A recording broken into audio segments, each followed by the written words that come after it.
నమస్తే బాబాయ్. బయట మేనేజర్ గారు చెప్పారు మీరు బిజీగా ఉన్నారని, కానీ మ్యాటర్ సీరియస్, అందుకే ఆగలేక వచ్చాను. ఏమైంది బాబాయ్? అది కొంచెం డెలికేట్ మ్యాటరు. అవన్నీ మర్యాదస్తులకి, నీకు డెలికేట్ ఏమిటి చెప్పు. అదే ఇంతకు ముందు ఒక 50,000 పెట్టుబడి పెట్టి బేకరీ లాంటిది ఏదో పెట్టుకుందామని నేను నా ఫ్రెండ్స్ అనుకున్నాము.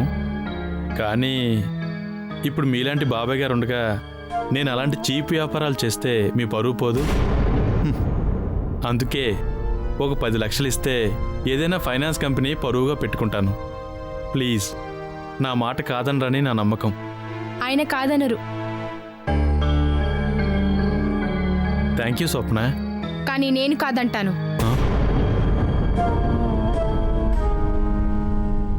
స్వప్న, ఈ ఆఫీస్ వ్యవహారాలన్నీ నేనే చూసుకుంటున్నాను. వీటితో మావయ్య గారికి ఏ సంబంధం లేదు. నేను అనవసరంగా ఏ సోమరిపోతులకి, అందులోనూ బంధుత్వాలు అడ్డం పెట్టుకుని అడుక్కునే వాళ్ళకి అస్సలు అనా కన్ని కూడా ఇవ్వనివ్వను. స్వప్న, నేనెవరినో తెలిసేలా మాట్లాడుతున్నావా? అసలు నువ్వెవరు? నీకు ఈ లోకంలో మా అక్క మొగుడుగా తప్ప ఇంకేం గుర్తింపు ఉంది?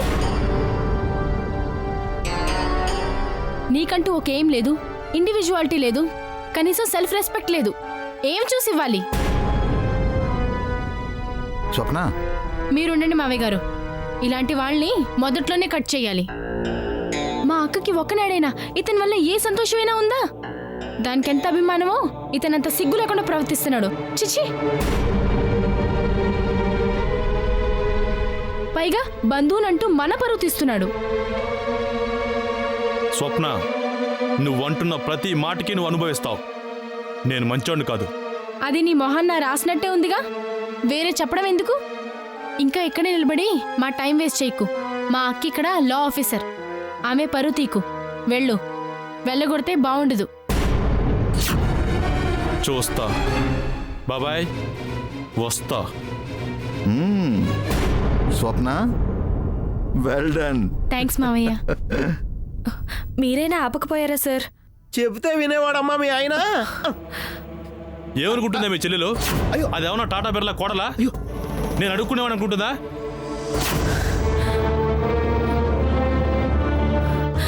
అరవకండి. ఏ పరువు పోతుందా? లోపల దన్న మాటలకు నా పరువు ఎంత పోయిందో తెలుసా?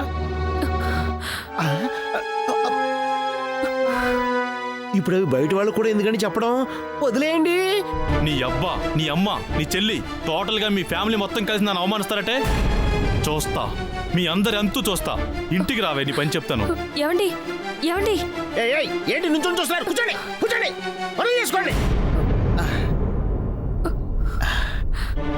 వెళ్ళి అమ్మా. నాకైతే స్వప్న మేడం మంచి పనే చేశారనిపిస్తుంది. ఇలాంటి వాళ్ళకి ఓసారి సాయపడితే మాటి మాటికి వస్తూ ఆధారపడుతూనే ఉంటారు. డబ్బు ఎదురుగా కనిపిస్తుంటే చెడు వ్యసనాలు వస్తాయమ్మా. నా చెల్లెలు ఆడిదానివి, ఇలా చెప్తున్నానని ఏమి అనుకోకు.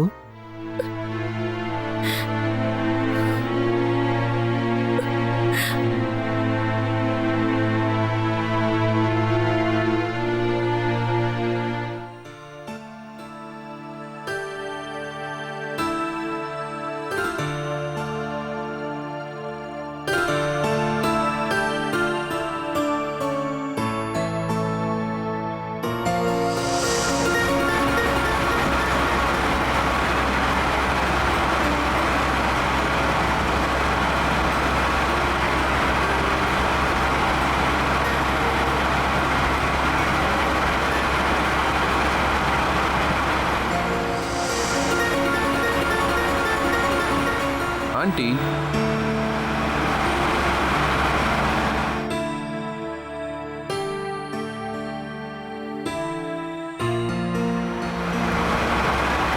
ఆంటీ,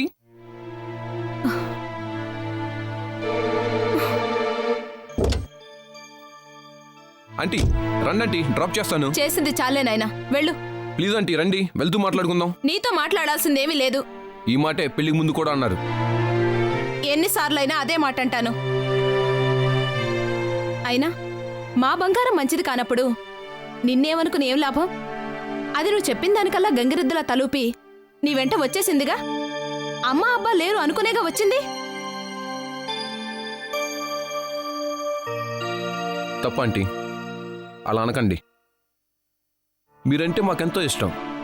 ఏదో తెలిసి తెలియక మేము తప్పు చేస్తే మీరు చూసి చూన్నట్టు పోవాలి, అంతేకాని ఇలా కోపాలు పంతాలతో దూరం అవుతారా?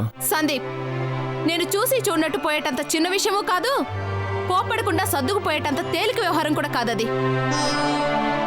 ఆంటీ, అసలు అది మీరు అనుకునేటంత సమస్య కాదు. నాకున్న ఒక చిన్ననాటి కళ, ఒక అనుభూతి మీ అమ్మాయి భవిష్యత్తును పాడు చేస్తుందని మీరు ఎందుకు అనుకుంటున్నారు? ఆహాహా, ఎంత బాగా చెప్పావయ్యా. నీ కళ అది. ఒకవేళ ఎదురుగా వస్తే ఏం చేస్తావు? నువ్వు కలవి ఇలా రాకూడదు అని తలుపులేసేస్తావా? లేకపోతే దాన్ని కూడా తీసుకొచ్చి నా కూతురుతో పాటు ఉంచుకొని కాపురం చేస్తావా?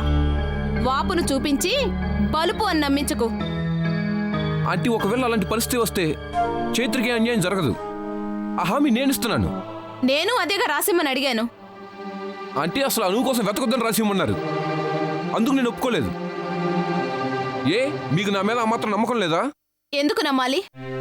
ఆంటీ, అంత ఘాటుగా చిన్ననాటి నుంచి ప్రేమించిన వాడివి ఆ పిల్లని చూసి నా కూతురికి ద్రోహం చేస్తే మేమెవరితో చెప్పుకోవాలి? ఆంటీ, అప్పుడు ఈ అగ్రిమెంట్లు దస్తావేజులు కూడా నిలబడవు. నమ్మకం మనసుల్లో ఉండాలి, కాగితాల మీద కాదు. కాంట్రాక్టులు కాపురాలు చేయించలేవు. హ్మ్, గుడ్డొచ్చి పిల్లని వెక్రించిందని నువ్వు చెప్తే నేర్చుకోవాల్సి వచ్చిందిలే. ఆంటీ, రోడ్డు మీద ఎందుకు? ఇంటికి వెళ్దాం రండి. ఏ ఇంటికి? నా ఇంటికి వచ్చే ఆహ్వానము నీకు లేదు, నీ ఇంటికి నేను వచ్చే అర్హత నీకు లేదు. సరే ఆంటీ, ఇంకెక్కడికైనా వెళ్ళి కాసేపు కూల్గా మాట్లాడుకుందాం. మీరే చెప్పండి. అక్కర్లేదు, నువ్వు చల్లగా వచ్చి నా నెత్తి నిప్పులు పోసిపోయావు. ఇక చెయ్యాల్సింది చెప్పాల్సింది ఏమీ లేవు. నా మానాన్ని నన్ను పోని. నీ అభిమానానికి ఆహ్వానానికి చాలా సంతోషం. హ్మ్.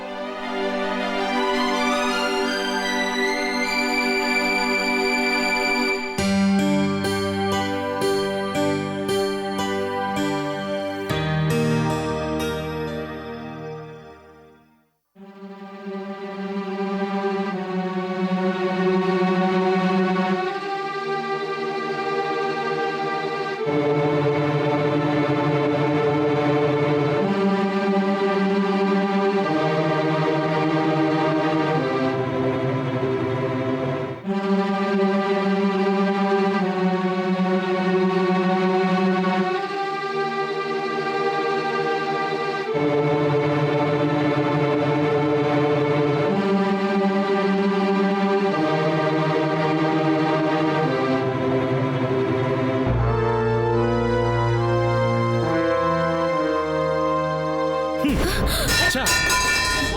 ఆ స్వప్న అది నా పరువు తీసేస్తుందా? ఏమనుకుంటుంది అసలు? దాని అక్కడి కట్టుకుని నేనేదో దాని జీవితం నాశనం చేసినట్టు మాట్లాడుతుంది. ఏమే, నేను నిన్ను చేసుకోకపోతే వృద్ధ నారీలో మిగిలిపోయేదానివి, అంతేకాని ఎవడో టాటా పేర్ల కొడుకు వచ్చి నేను చేసుకున్నావాడా? ఛీ, అసలు పెళ్లి కాకపోయినా ఎంతో హాయిగా ఉండేదాన్ని. ఏదో కట్నం లేకుండా చేసుకుంటున్నావని దాని జీవితం నిప్పుల గుండలో తోశాను. అబ్బో, లేకపోతే ఎవడన్నా కుబేరుడు వచ్చి చేసుకునేవాడా మీ అమ్మాయిని? చీటికి మాటికి అనుమానించి చేయి చేసుకునేవాడు కాకపోయినా బాగుండేది. మేమేమి నేను కోట్లు సంపాదించమలేదు. ఓహో, నేను సంపాదించడం లేదన్నా మీ కడుపు మంట? మరైతే మీరు సంపాదించట్లేదుగా? హలో బావగారు, బాగున్నారా?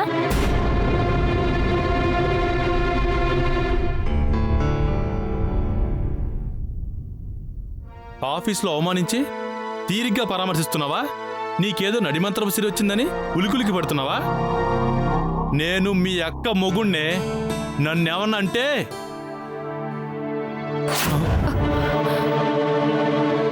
మా అక్కని వదిలేస్తావా? అమ్మ స్వప్న, నువ్వు ఉండమ్మా. ఏం చేస్తావు? ఇది వరకట్లా నువ్వు కొడితే మా అక్క ఇంక పడుండదు. అంత మహాసాధుల లిస్టులోకి అది రాదలుచుకోలేదు.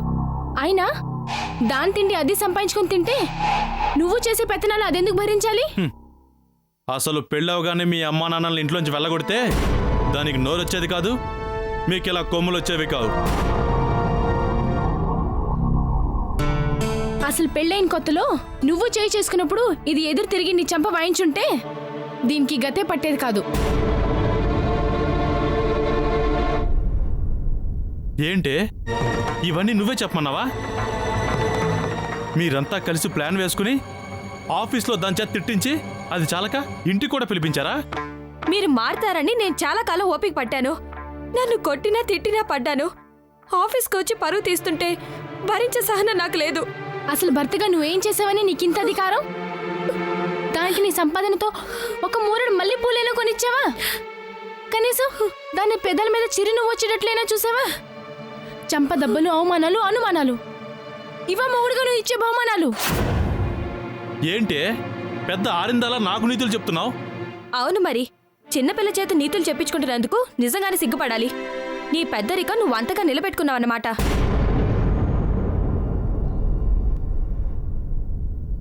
వాళ్ళిద్దరూ మీ కళ్ళ ముందే నన్ను మాట్లాడుతుంటే తప్పు ఇంటెలు అలా అవమానించకూడదని చెప్పరా?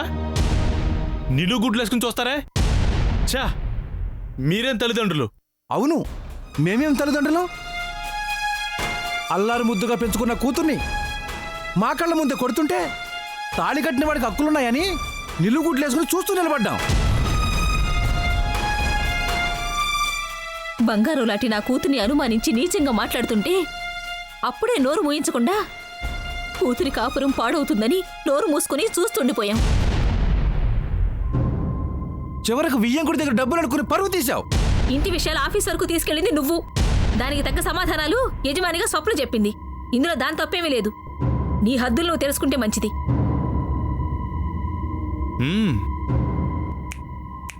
దించుతా, మీ అందరి పవరో దించుతా. ఇలా కాదు, ఓ పెగ్గేసుకొచ్చి అప్పుడు చెప్తాను.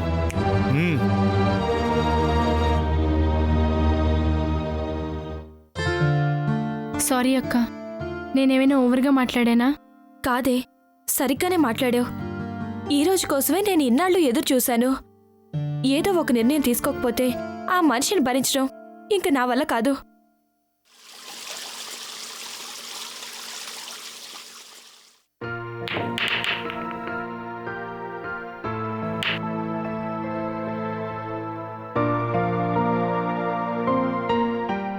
సారథి నీకు విడాకులు ఇస్తా అన్నాడా? అలా అనలేదు, నన్ను విడాకులు తీసుకోమన్నాడు. రెండింటికి పెద్ద తేడా ఏముందిలే. ఉంది. అతను మొదటి నుంచి ఈ పంజరంలో ఉండే కర్మ నీకెందుకు, బయటికి పోయి హాయిగా బ్రతుకొనేగా చెప్తున్నాడు. తనకి మాలతికి అడ్డు లేకుండా ఉంటావని. సారథి అలాంటివాడు కాదు. ఏదో మాలతికి కొత్త జీవితం ఇవ్వాలని తప్పించి. అతనికి ఆ మీద కోరిక. ఓ సారీ, ప్రేమ లేదంటావా? సర్లే, అలాగే అనుకో. నువ్వు ఆనందంగా ఉంటావు, అతను త్యాగరాజు, నువ్వు ఒక అమాయక పక్షివి. ఏమైతేనేం, ఆమెని అతను పెళ్లి చేసుకుంటున్నాడు. డెసిషన్ తీసుకున్నాడా? అలాంటి అర్థం వచ్చే మాటలే నాతో అన్నాడు. మాలతికి ఆపరేషన్ అయ్యాక నేనే దగ్గరుండి జాగ్రత్తగా చూసుకుంటాను, మా ఊరు వెళ్ళిపోతాను అన్నాడు. Very good. ఇంకా బాధపడ్డం ఎందుకు? ఎదుట బోల్డ్ అంత జీవితం ఉంది. కమాన్, ఎంజాయ్ యువర్ లైఫ్. ఎంజాయ్మెంట్ అంటే? ఇదివరకే చెప్పానుగా, నీకు కావలసినట్లు ఎంజాయ్ చెయ్యొచ్చు. ముందు నువ్వు అతని ఇంట్లో నుంచి నా గెస్ట్ హౌస్కి షిఫ్ట్ అయిపో. ఇక ఆలస్యం చెయ్యకు. No sir. ఏం? నేను ఒకరి మీద ఆధారపడి బ్రతికేదాన్ని కాదు. మరి ఇన్నాళ్ళు సారథి ఇంట్లో ఉన్నావుగా? అతను నా భర్త. ఓహో, మరి అగ్ని చుట్టూ ప్రదక్షిణాలు చేసిన ఆ చిటికన వేల్ని ఎందుకు వదిలిపెడుతున్నట్లు? అతన్ని నేనేనాడు భర్తగా చూడలేదు కాబట్టి. మరి మరదల మీద ప్రేమో? తను నన్ను వదిలేస్తేనైనా నేను జీవితంలో సుఖపడతానని. ఏంటి, అతని క్యారెక్టర్ మీద ఇంత ఆపేక్ష పుట్టుకొచ్చింది? అతనికి క్యారెక్టర్ ఉంది కాబట్టి.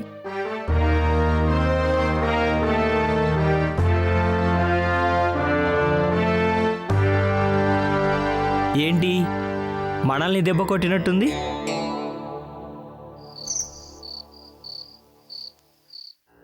నువ్వేం బాధపడకు, కాస్త టైం వేడు అంతే.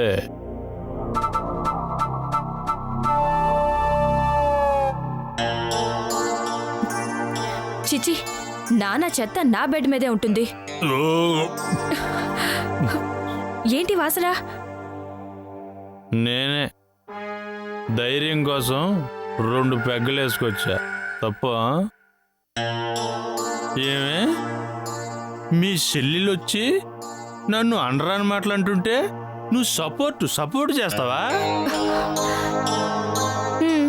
అందుకని నువ్వు తాగొచ్చి నాతో గొడవ పెట్టుకోవాలనుకుంటున్నావా?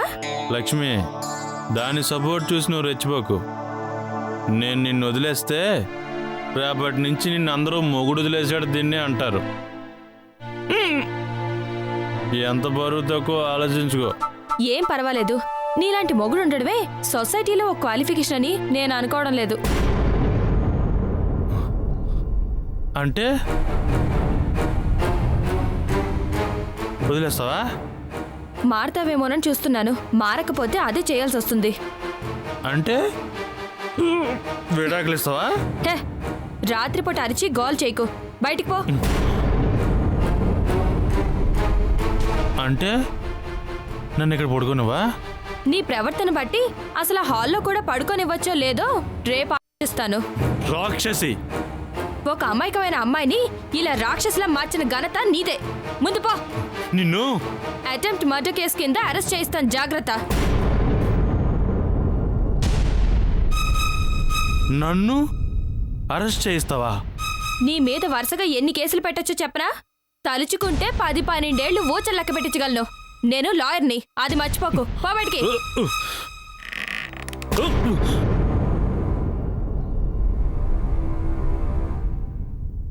లక్ష్మి, తలుపు తీయవే.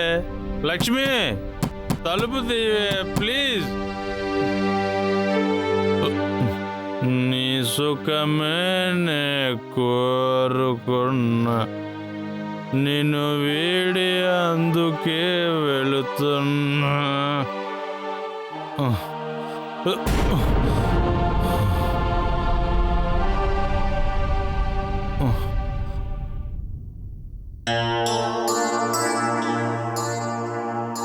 పిలిచారా మేడం? ఆ, రాయ్ అండ్ రాయ్ కంపెనీకి టెండర్ వేయడానికి లాస్ట్ డేట్ ఎప్పుడు? అది రేపే మేడం. మరి ఆ విషయం నాకు గుర్తు చేయలేదే? అంటే అది వెళ్ళండి, యూజ్లెస్ స్టాఫ్.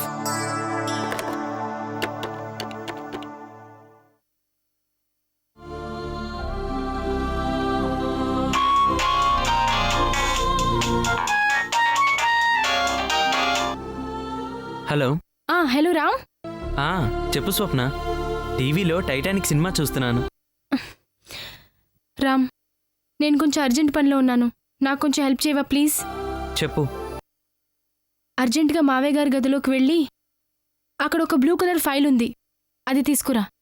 ప్యూని పంపిస్తాను, అతనికిచ్చి వెంటనే పంపించు. ఎస్ బాస్, ఇప్పుడే చూస్తాను. ఏయ్, ఎనీవే థ్యాంక్ యూ. దొరకగానే ఫోన్ చేయి. అలాగే.